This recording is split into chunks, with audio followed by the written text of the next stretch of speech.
for Europe.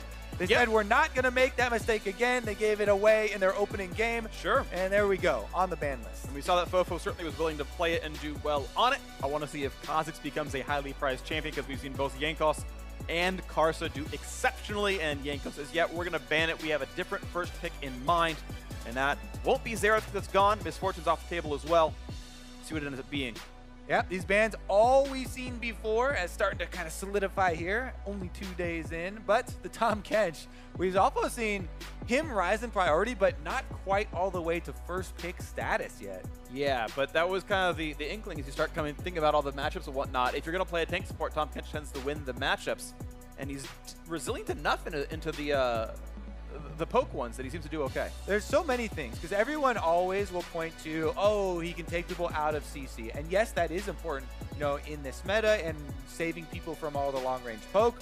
But also the ability to, you know, take someone else a long distance really does help out with the meta game right now. You know, the long lanes and the side lanes are super dangerous for most people. Tahm Kench can both attack the enemy's side lanes if they get ahead, or you know, try and defend their own if they do have to play some defense here. Gnar and Azir, though, super strong solo laners locked in for the LMS.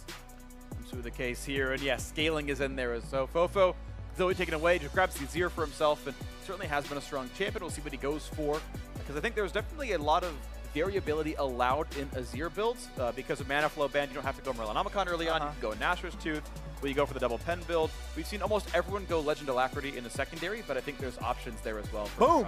Insta-lock Lee Sin here for Jankos as well. Love it. See if he's going to be able to get some similar kicks to Levi this time around. Azir, by the way, also, I feel like as long as Xayah is banned, and Xayah has been banned in the first phase most of the games, then people are really comfortable blinding this champion. And sOAZ getting to play more damage-focused champions. He got his one Maokai game out of the way, and he says, I'm not doing ever again. He says, Nasus gets a Camille now for himself, unless IgNar's supporting it, which I doubt, because there's Tahm Kench already in there.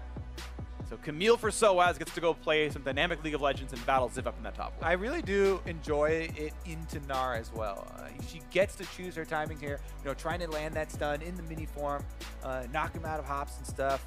See if he gets some jungler attention, though. They've already shown the Lee Sin, so they're like, hey, we have the possibility of camping this lane and trying to get a split pusher ahead. What you gonna do about it?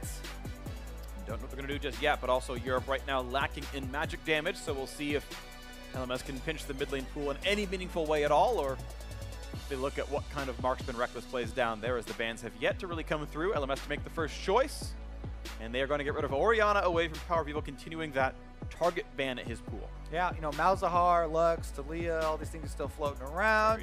And those are possibilities. But as far as the overall team composition for LMS, if we look at that one first, they're setting up for, as you said, first, strong scaling, but also just very solid 5-on-5 fights here. Sejuani plus Gnar, really strong front line. Azir himself is already a strong back line. So yeah, we'll have to see how they round it out with, because more of the lethality 80 carries are finding their way onto this ban board. But as we've already seen, Tristana is still very much viable, and there are plenty of options left. So wait to see what comes through onto this one. Comet Ashe, unlikely, but you know, it's, I guess also there was an opportunity as the final bans come through. Yet no Varus, no Jhin. Misfortune's already been banned before. See what comes through. Yeah, I mean, Ashe for me loses a lot of priority when Tahm Kench is on the board. He's just so annoying. You finally are like, I hit a good arrow! And he's like, nice job hitting that arrow, buddy. It doesn't matter. You know what I find interesting, actually, is certainly Comet has raised a lot of value for the Jins and MFs and Varus of the world. Kallista's basically unpicked. Like, Kallista, just like Trist, are basically unchanged, and Trist getting played and Kallista's not. Kallista was 100% pick ban at Worlds after the play-in stage, actually, for the entire thing, I think. And then she's like, no, we don't care anymore. No one cares about Kalista at all. Unchanged entirely. Yes, okay, the game around her is a bit different, sure, but I think it's very fun to have a champion go to 100-0 with no changes. And Tristana is still back. Yeah, Tristana's not gone from 100-0, maybe 100 to like 85. I mean, she went from 85 to about 30%, right? She's in some of the games here in this one. Obviously a very strong champion, certainly one of the safest conventional marksmen. Rekkles is going to answer this with a Xayah, though, which I actually quite like as well. I'm pretty sure you can if you play it right, you can outplay explosive charge with the ultimate and dodge the damage, which is kind of fun. Yeah, it's weird that they banned out the Rakan right before. That's true. Before though, because we had not seen either of those champions popping up in preseason. Ooh. Similarly, mid lane Kog'Maw for PowerOfEvil. That's gonna be fun. You were riding off the support. It could go anywhere. Could still either be a Camille as well. We could have a Tahm Kench top lane. Tahm Kench top lane, Camille support. All right, sure. I'm sorry, Phreak. I'm just Kog'Maw top, Tahm Kench mid, Camille jungle, Lee Sin support like in solo queue. Karma gonna come through in for the support role, and I think it's gonna be fun. This was probably gonna be Ultimate Hat Karma, and if you haven't seen Ultimate, especially to Janna, Karma would have been cooler. Janna, of course, still very, very strong, but this is a super defensive lineup for two marksman-esque backliners in Azir and Tristana. Whoa. You're trying to say Janna is not exciting, Phreak? She's not interesting? I think she is interesting. I think, because this is, for those who don't know, this is rework Janna, right? If you watched Worlds, Janna was dumb and uninteractive. Janna now has a lot more damage in her kit. Her shield is a much longer cooldown early game and is more interesting to watch.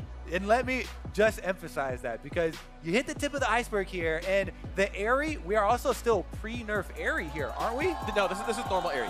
Okay. This is 723, which is with the nerf. Even with regular, even with the non-busted current Aerie. Aerie. Still, if you W spam people with Janna currently, it hurts a lot of damage.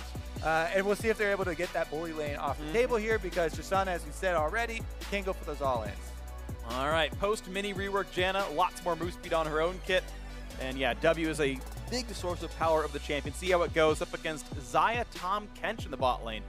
Gonna be a fun one here as the coaches shake hands, and well, there's a chance this is the last game that the European All-Stars play here at All-Stars if they do not make it into the tiebreak. LMSson with a win, 3-0, will top their group for sure. No one can touch them if they can do that. Let's see how they do with double frontline, super defensive support, and Trist Azir. BeBe and FoFo gonna be the hard carries this game damage-wise. Yeah, I mean, honestly, Europe is looking for some early action here. They want this game to look like a preseason game, get some all-star plays going. Jankos is on Lee Sin, First Blood King. Let's see if he lives up to his name. Karsa was paying homage to him in Champion Select. Yeah, it's going to be a fun one as we load ourselves into the game. And I have something I want to look at very quickly as well as soon as we get the stats in this one. Is PowerOfEvil going Presence of Mind Kog'Maw? On kill or assist or level up, you refund all mana costs for 5 seconds, which means in a team fight, PoE can chain ults for basically ever. Which on a champion like Kog'Maw or Cassin, it's a really big deal. Once I get those stats, I'll let you know if it happens, but I really hope he's doing it. And he, too, has Aerie, even in the nerfed form. Get a lot of value out of that on Kog'Maw. It's very easy for Kog'Maw to proc it. Basically, the Aerie, as soon as she makes her return trip, you're looking to get it off again and tag the enemy. FoFo will be trying to dodge as much as he can. Another thing we touched on in Champ Select was like, okay, whenever Xerath is banned, we're expecting the blind Azirs, but because the only thing he really used to worry about was poke. But Kog'Maw here, especially mid Kog'Maw, extremely strong poke, and we'll see if PowerOfEvil will be accurate.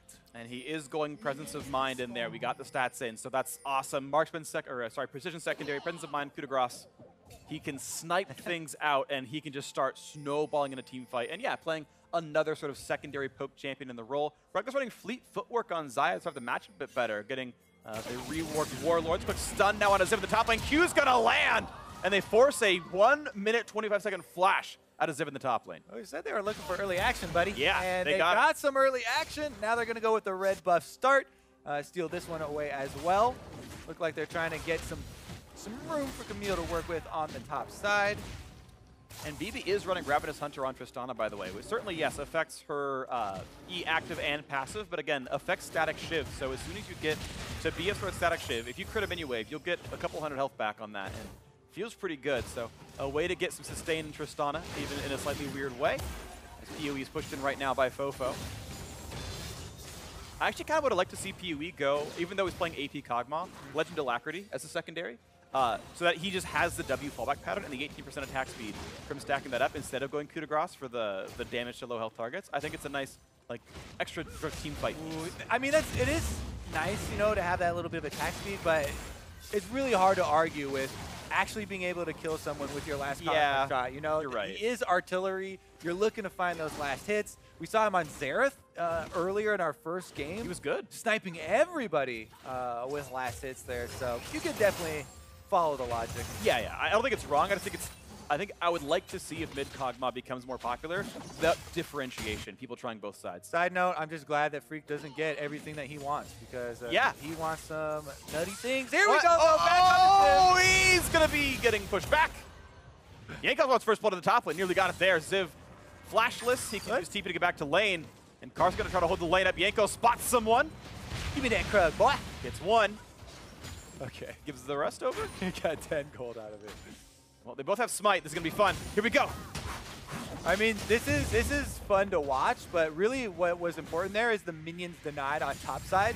You know, sOAZ getting a lot of those denied to Ziv on Gnar, who also teleports back with a health deficit, plus takes some damage on arrival.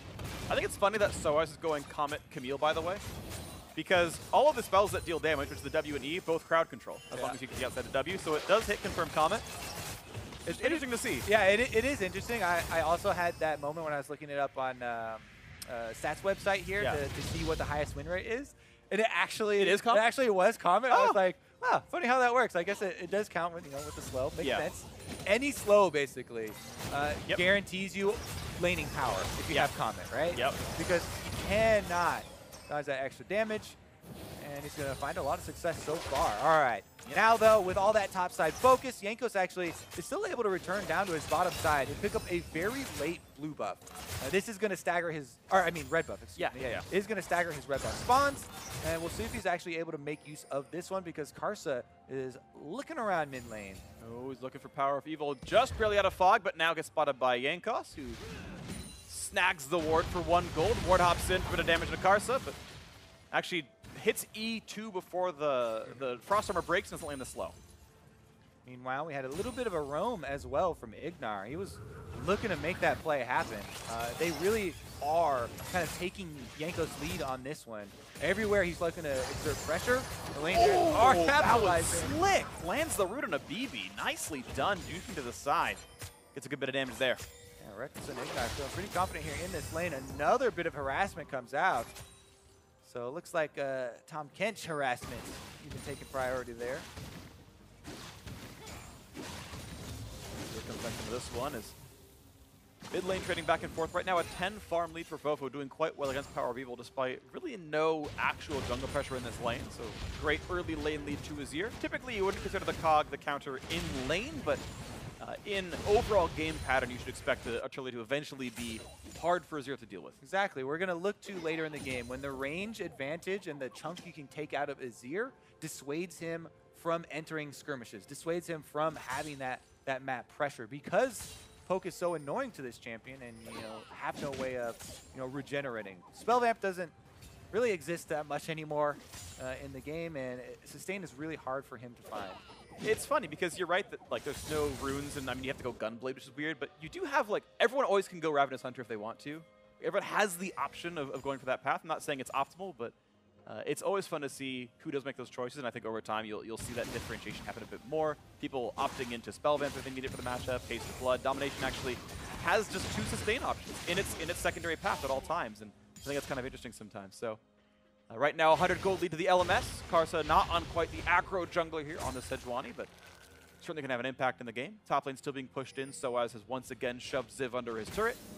Karsa was recalling behind the turret, make sure there's no dive. Actually did get spotted, so they know.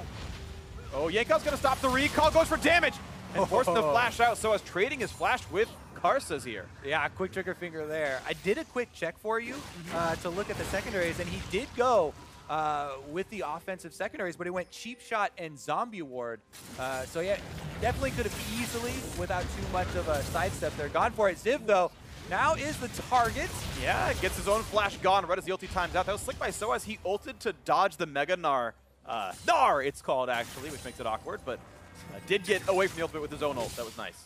We are coasting here, very close in gold for the opening of this game. So LMS holding strong here, and this is kind of how they wanted the opening to go. Even though it's been close, no kills have been given over yet. Absolutely the case here right now, though. It's bot lane is going back and forth. 5 CS difference doesn't mean very much right here. They're trading quite nicely. Again, Rekkles going for a very sustained focused build. Doran's shield went fleet footwork as well. He wants to not die in lane, and so far he's surviving it. But that is less team fight power down the line.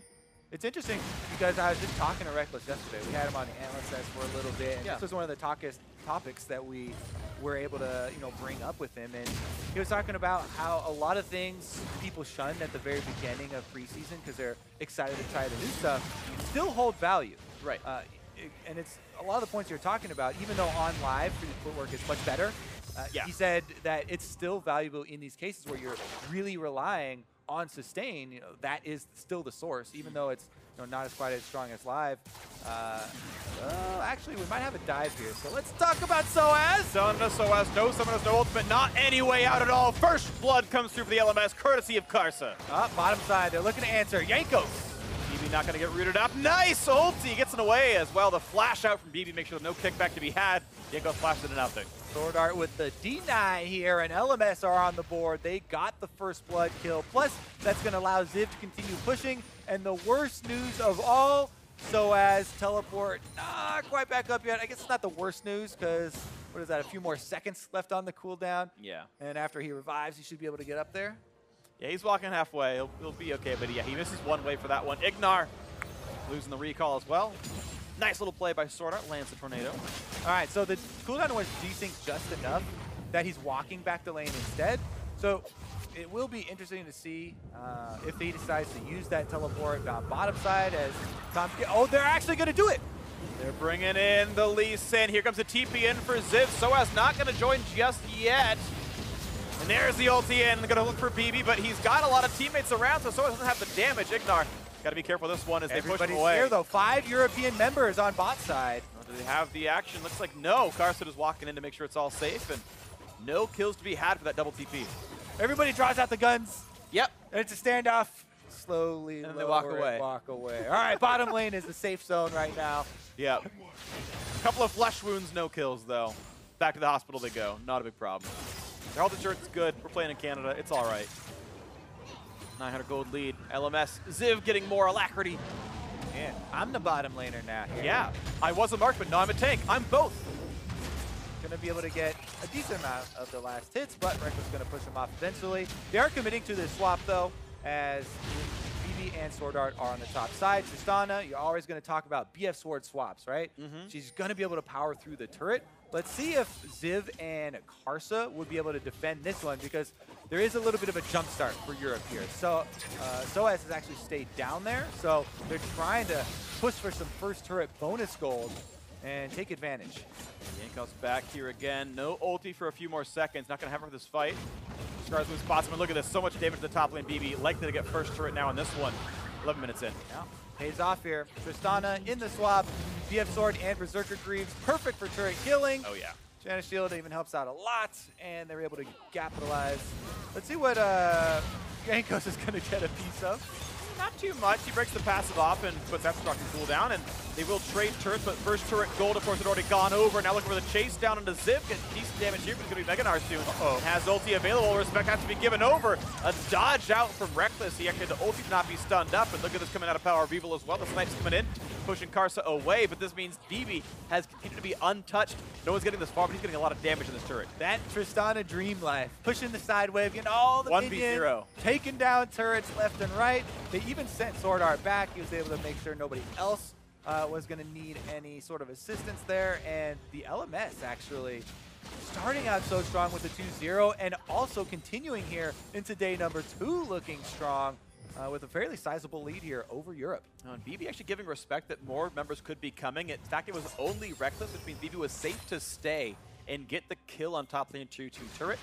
Europe didn't really come in to defend, so a misjudgment by BeBe means no second turret kill, but still, of course, that push in general was great for the LMS. And this is starting to get worrisome for the European lineup, because if you look at the overall team composition and what they're trying to pull off here, you know, with PowerOfEvil on this Kog'Maw mid lane, you know, not the highest mobility, he's looking for that long range poke damage, and they want to utilize the split push in Camille and the Tahm Kench to, you know, shake things up, take advantage, but the #1 building block that was supposed to get that game plan off of the table and the Lee Sin and creating early action, they actually weren't able to convert because the LMS played such good defense early and were able to kind of get through that period that now it's really the ball in their court.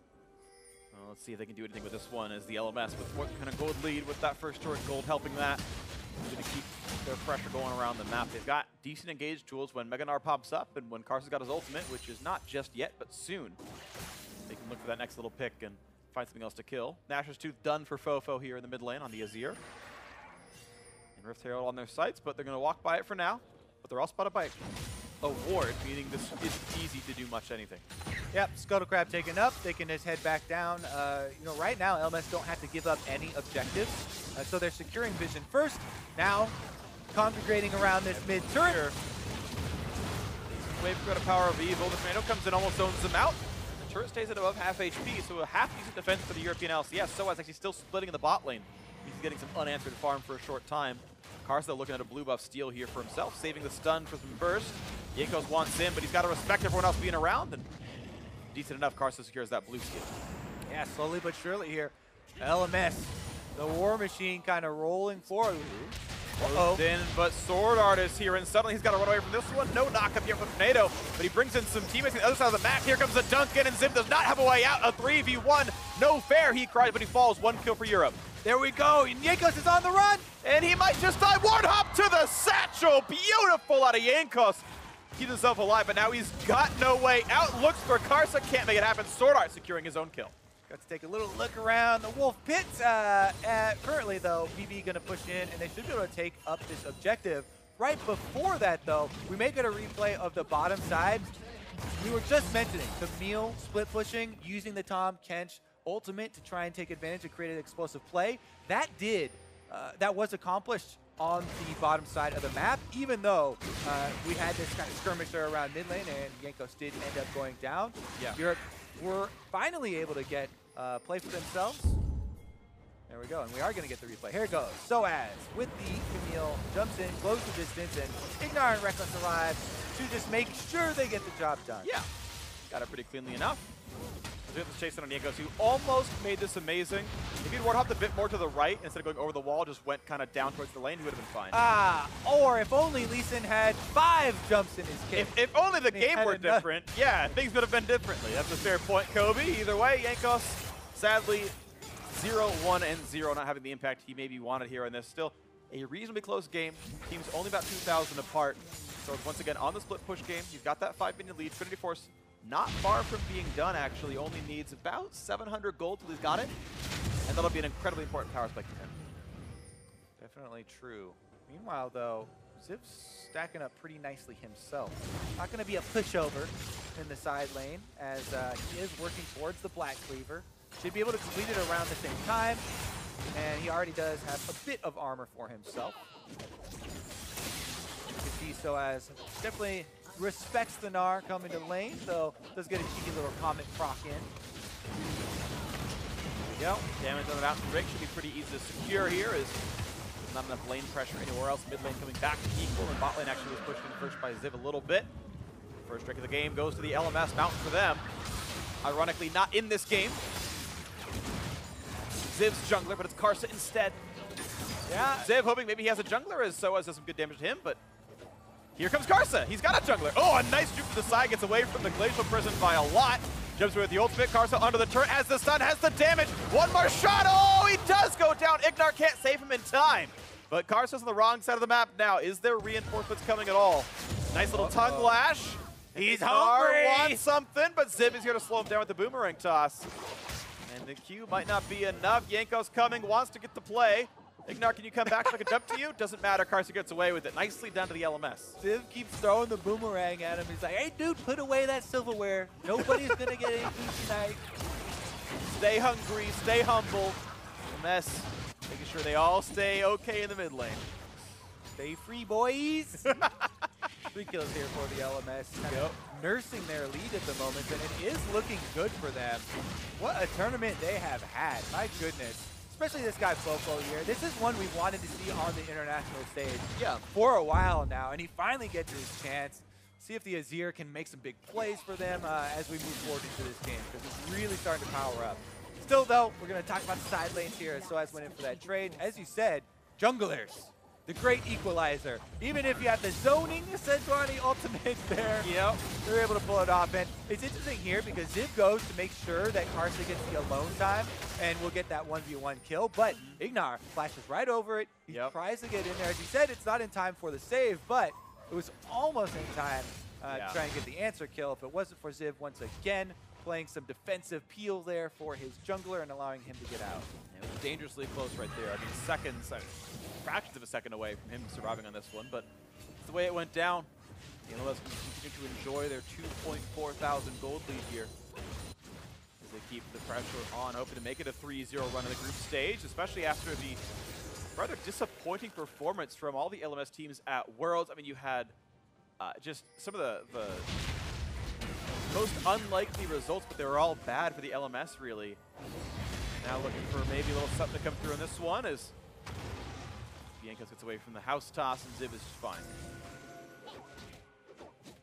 Yeah, he still has the teleport as well, and as you can see, minion control is in LMS favor, so they're really trying to just continue with the pressure, close the loop here. Outer turret in mid is basically the main defense here for Europe. They're trying to hold on to. PowerOfEvil, thankfully for Europe, has gotten to that level 11 for Kog'Maw, which is very important, but it still is going to be a while in the making for them to really establish that that reset that they want on the control of the vision.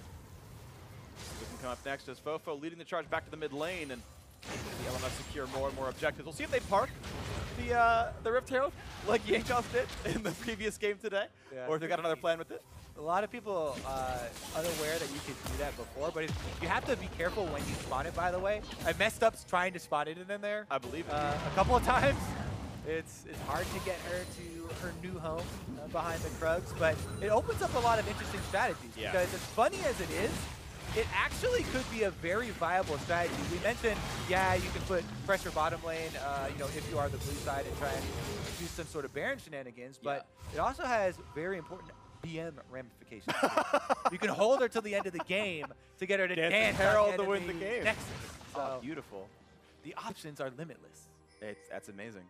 I think the first time I played against the new Rift Herald, they were very obviously summoning it opposite Baron, and I had TP down. I'm like, it's okay though. I'm gonna put Rift Herald though. Make sure you don't lose bot lane 3 turret. Knowing they're gonna do Baron, it's like, it's okay. I'm gonna save this turret. You guys just 4v5 that. They didn't 4v5 it. I made the wrong choice. But that was my first experience with Rift Herald. It's alright, dude. We all make mistakes. Yep. Okay, let's see what comes in next. Is the LMS just playing a slow, controlled game, and it's kind of no surprise for this squad. And look at their pedigree. A 4-kill game in 20 minutes. Look at the Baron setup. It is alive. And see if they get the work for it. Yeah, people are always looking for the right combination coming out of the LMS. You know, it was such a top-heavy region. Everyone was always like, if we could only concentrate all power onto an all-star team. An all-star team. Interesting idea. For the mid lane, 2-time MVP FoFo.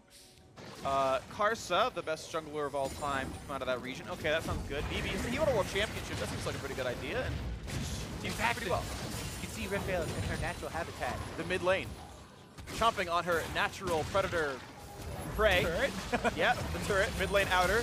I feel like 80% of all Rift Herald turret kills are mid lane outer.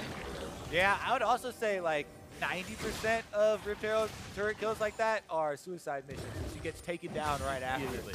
Honorable work though. She's always objective focused. Honorable Sudoku. Looking for. It's gonna be okay. They're all staying alive, and now PowerOfEvil forced to run a little bit back.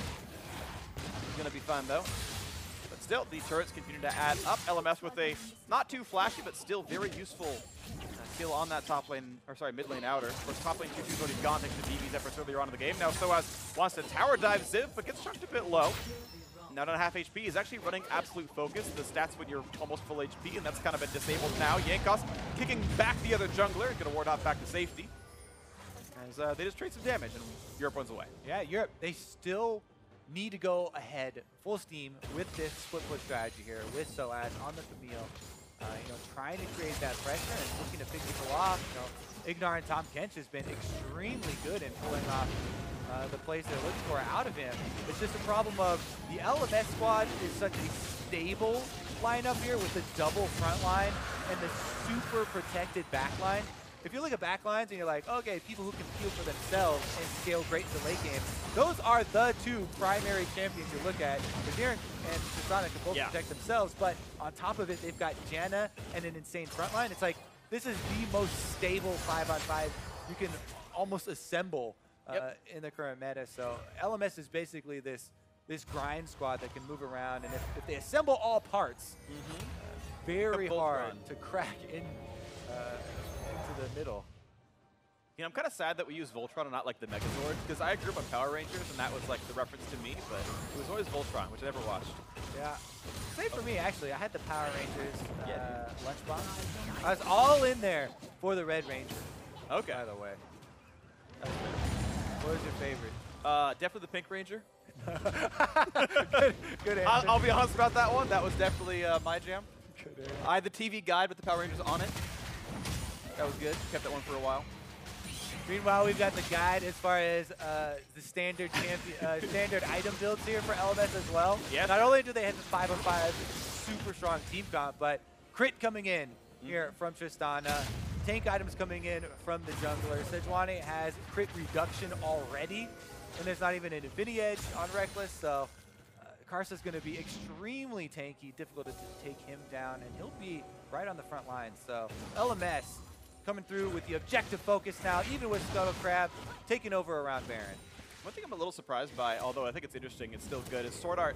He's got the redemption for himself, and there's a lot of good active items on support. He's not going in Genius Hunters, the activating CDR talent or rune in the domination path, but he's actually gone magical footwear and 5 CDR, Cosmic Insight. Yeah. But that's fine. Of course, that's still very good as well. Janna benefits from the extra boots you get out of running for the free boots. That's going to feel pretty good for him as BeBe comes back to join the team towards this top side of the river. This Baron still waiting to be killed, but with double Mountain Drake, you know it's going to be fast through an Azir Tristana. PowerOfEvil pushed away again by FoFo. He has not gotten inroads in this game. Yeah, FoFo has been quietly keeping up the pressure around that mid lane. Nice CS for him. And more importantly, the control around this Baron, because even though we're only almost 25 minutes into the game, that's a very viable option, and here they go. And they're going to two-man it for now. No vision at all. You can see the rest of the squad. Doesn't matter.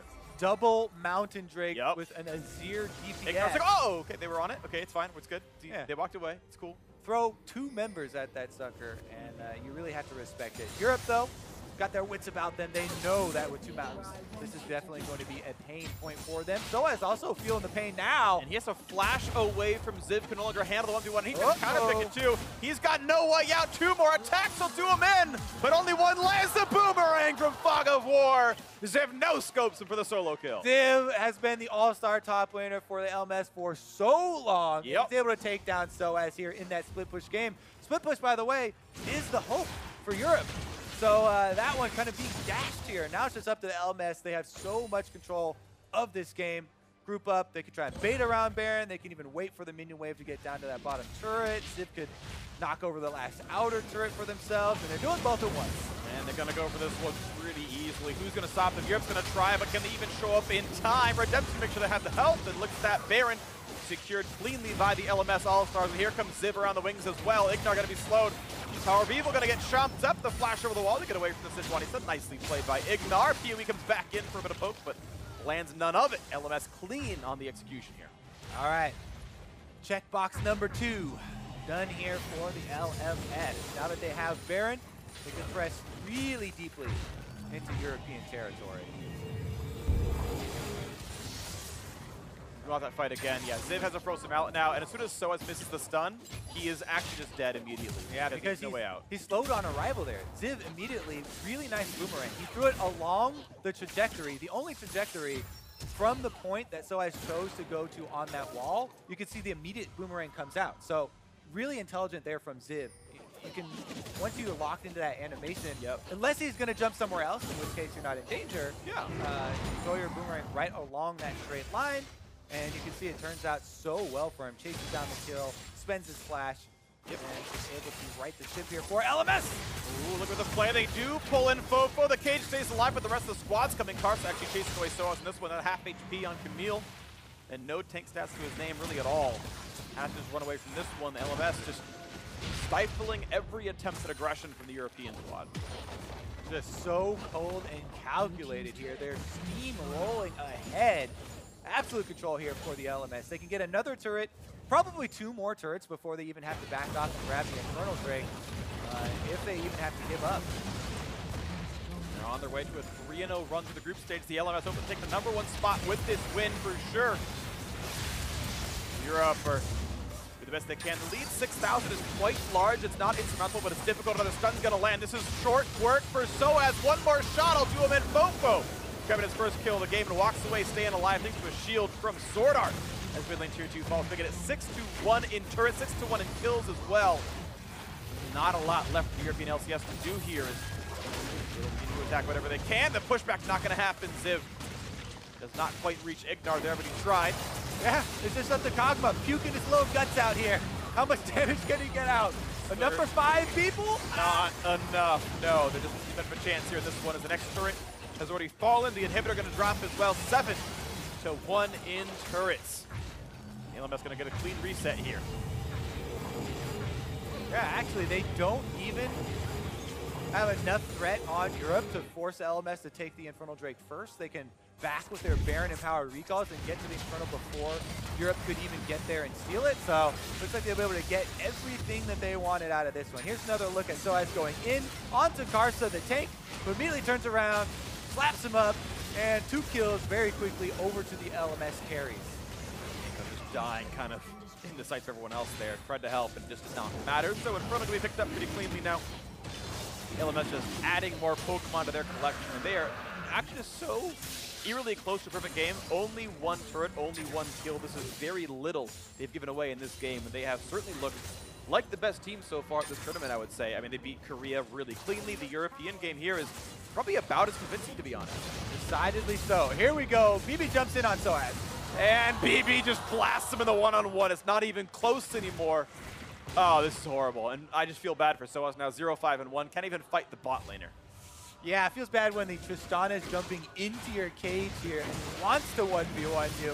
Karsa, though, going to be able to get out easily. As we said, this guy is massively tanky on the Sejuani. Not perturbed at all by any of the damage that Europe has thrown out. That's a little bit right here. Not going to find it yet, but mid lane still being sieged in. And not much to accomplish on that side. They're going to reset, move over to the top side now, rotate, whatever you want to call it. Top lane going to fall now onto the second inhibitor here. sOAZ still dead for 15 seconds or so, which means no defense to be had. Inhibitor will fall cleanly. They're going to give that one over to BeBe pretty easily, and only 1 inhibitor left to kill. Slowly closing the loop here. Europe does not want to take the 5-on-5 fight, but that's going to be the only option available. Corralled inside their base. 1 last inhibitor turret left, as you said. Will this be the point to try and make the crazy play? Because in order to make a crazy play, you have to get around Gnar Sejuani, then you have to get around Janna, and then it's the 2 self-peeling, scaling carries that we talked about. Azir and Trist also can push you back with their ultimates. There's not a lot of easy ways in, and it's been rough stuff. And of course, sOAZ, you know, facing lots of hard CC, lots of permanent duration slows. But let's see if Jankos can find himself the kick. He's got his Black Cleaver. He's going towards his Stone Plate now, but it's a long time to go till it's completed. FoFo waiting over the walls, doesn't find the all-in play just yet. The siege can push forward. BeBe, plenty of range for his attack. Not going to have it here as Jankos. The rest of the team kites back. And he burns the safeguard. She lets him cool down for 3 more seconds. 1 more minion wave left to push on here before they can all bring the extra power down to this bottom turret. And this should be the push. Let's see if there's any inroads. Already control ward's going down here, so Karsa's not letting them get any vision over the walls. Ziv is almost charged up on IgNar. They're just itching for any sort of mistake here from Europe. They could just close the trap immediately. So far, nothing to be found for the European inroads there. Down 10,000 gold, only 50k to their name. A 20% gold lead is gigantic for the LMS. They have almost everything they need to win this one. BeBe announces his retirement, and now they just come in, dominate All-Stars. They're looking to resurge like Season 2 or something here. Exactly, right? BeBe makes the huge splash in 2012, winning the World Championship. He's going to say, you know what, I'm on my way out. Let's win another championship here. And this one, no big deal. Just, we'll take down Korea in the group stage. No problems here. And ride his way off into the sunset with 2 pretty big titles to his name. All right. 5 years apart. You know what the name of the game is, Phreak? League of Legends. No. What? Baron. What are we casting? We're casting Baron Dance. Year 2017. And it's going to be Europe tied up in their base, and pretty much only LMS are invited to that dance, it looks like. They've got the extra mountain and Infernal Drakes to take down Baron. It's 15 seconds away before we start.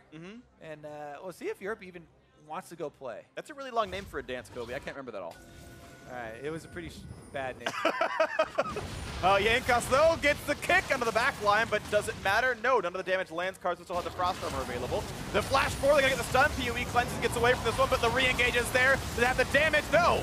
It's going to be Jankos, already dropped off the face there. The second one goes down as IgNar. 2 for 0 so far. The third going to drop as well. That's goodbye to Rekkles. That's goodbye to PoE. sOAZ standing alone. Kills him. Minuet to buy some time to maybe get a few more moments for his team, but guess what? Top lane was pushing the whole time anyway, so there's a mini wave here as well. And LMS can run that one in, and look at that. Top lane turret gonna fall. The second next turret gonna drop over as well, and sOAZ just gonna save his KDA to a 0.2, not make it a 0.16. Nexus falls, LMS 3-0. Top in the group, beautiful play from them. Oh my goodness, what a game from the LMS. Complete control here for almost the entire game. You know, they stayed strong in the early game, then got out to a decent lead in the mid game and methodically closed the loop. The fact that they gave away basically no kills the entire game, I think it was 1 kill, 1 turret, for an entirety of the game is really impeccable stuff. Again, it looked like their convincing win over Korea as well. We're like, oh, but Korean macro, they'll just find the opening, and that never happened. Same thing here. The sOAZ split push was always stifled so well by Ziv.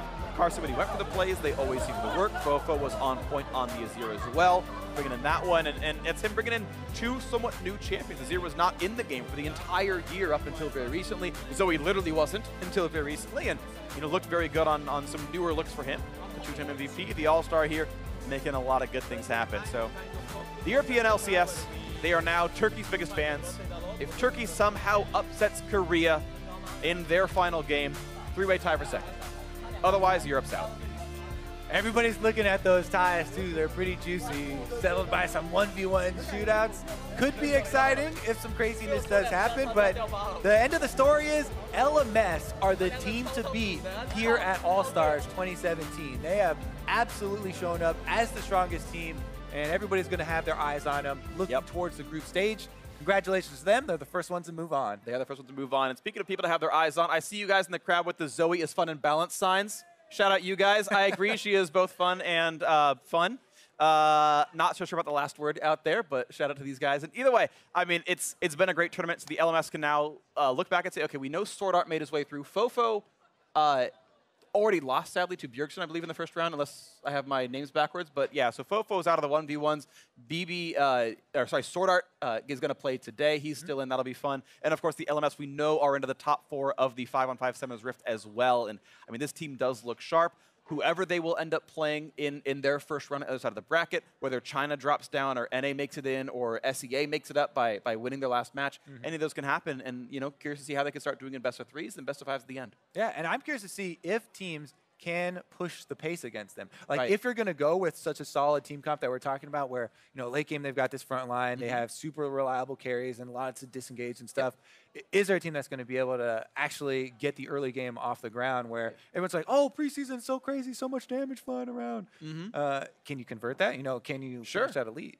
And it's also them playing another style, right? It's just like we saw from SEA. They're not playing poke. They're playing a conventional team fight comp, Azir, Trist, typical front line, and it's working very well. So fun to see more reads in the meta, what LMS thinks works well, clearly working well for them. And now to hear more about that win and a secured #1 seed from the LMS, let's send it over to Pastry Time and their all-star jungler. Thank you very much. I'm here with Karsa after a very strong-looking group stage here in the All-Stars. I have to ask you, how do you feel finishing first in the group and moving forward to the knockout stage? 这次明星赛的表现已经非常的优异。那你现在是以第一种子的身份出赛了，那你现在的感想是什么？就是运气不错，有打赢 LCK，就觉得运气很好而已。I feel pretty lucky to actually beat LCK, so I think right now it's just very lucky. Oh, I personally, I don't think so. I think you've been playing very well. What is it about the All-Star tournament? Is it the changes to the game, just kind of at the end of the year feeling good? I think you're playing very well. What do you think? 这次明星赛你表现得非常优异，那你觉得是有什么分别吗？是什么样的原因让你表现得如此优异？我觉得跟因为 S8的改动有一些关系，就是现在的打野英雄比较偏向攻击型的英雄，就是像李欣、卡莉丝这种我比较容易掌握的英雄，所以我觉得这个版本比较适合我。So the current meta, the main reason is basically the current meta. The SA current meta is very good on some of the assassin type of champions, especially like Lee Sin, Kalista, all this kind of stuff. So that's why I was doing pretty well. And I have to say, your teammates have also been doing a good job, which is impressive, given that you haven't played together really before. What do you think of your teammates, and in particular the mid laner FoFo? 这次你总算有办法可以跟FoFo 在同一个队伍里面比赛，你的感想是什么？因为他很年轻嘛，就我觉得他是一位很有天分的就新人玩家，就虽然他也打很久了，就是我觉得他打的真的蛮好的。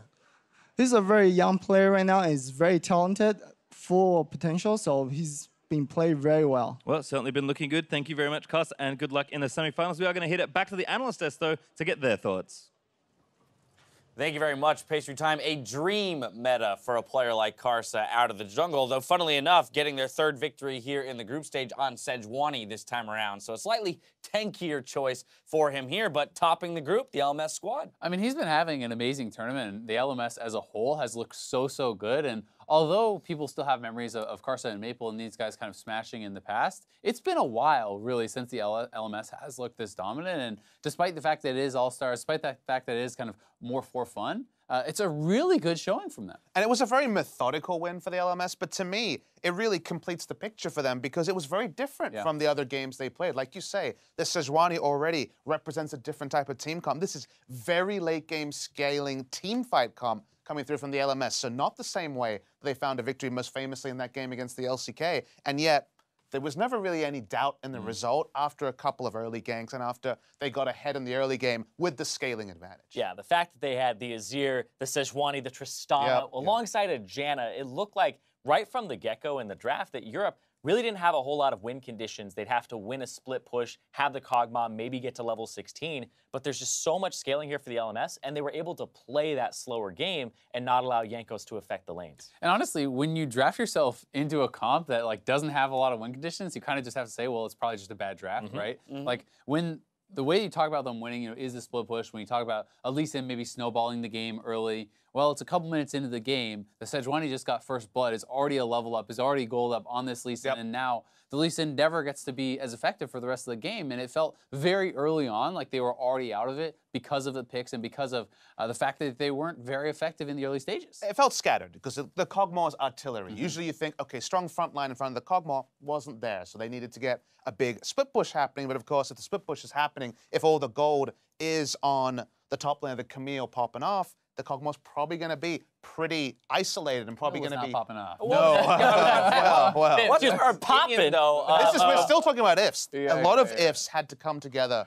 for the victory to come here, and it did feel like LMS's game to lose after about 5-10 minutes. Oh, that's for sure. What's the feeling on the Kog'Maw pick, you know, in general though? Because it feels like a substitution for Azereth, right, in the Azir matchup where you're looking for range, but he was tickling people, literally tickling people. I know my the first entire thought, game. Zyrene, is that it felt like it was a PoE special. He's famous for the AP Kog'Maw, so it felt like kind of a hearkening to the old All-Star days where it's like, I'll show my big pick when we're mathematically eliminated, but that wasn't the case for Europe coming into this game, and it just felt like a very PowerOfEvil champion, but not the right pick in the moment. Yeah, and I think it takes way too much gold to be effective because you're looking at these items that he had on him, Archangel's Staff, sitting on a Lost Chapter, then he gets Morelos, and then eventually he's looking towards like a Void Staff. Very low in terms of penetration on that build, and it's very mana hungry, kind of relying on presence of mind to get an assist or a kill during the game. When he ends up with 0, it's like, this is not really something that I feel like is a viable win condition because of the fact that, you know, you need a big front line. They didn't have one. And then at that point, it takes too long in a sustained fight to get the damage out, and you need too much gold. There's way better champions you can be picking that can accomplish a similar thing. So I will say, obviously, it didn't work out, but if you can actually delay the game, you can get to a stage where you have infinite wave clear. If you hit level 16, get those items, you can take over. So obviously, things didn't go the way they wanted, but it's still a pick that, in my opinion, can work. LMS topping Group A here, the first of the teams to move on to the knockout stage. We're going to head to a commercial break. When we return, the Brazilian All-Stars take to the stage versus the team from Southeast Asia. Don't go anywhere.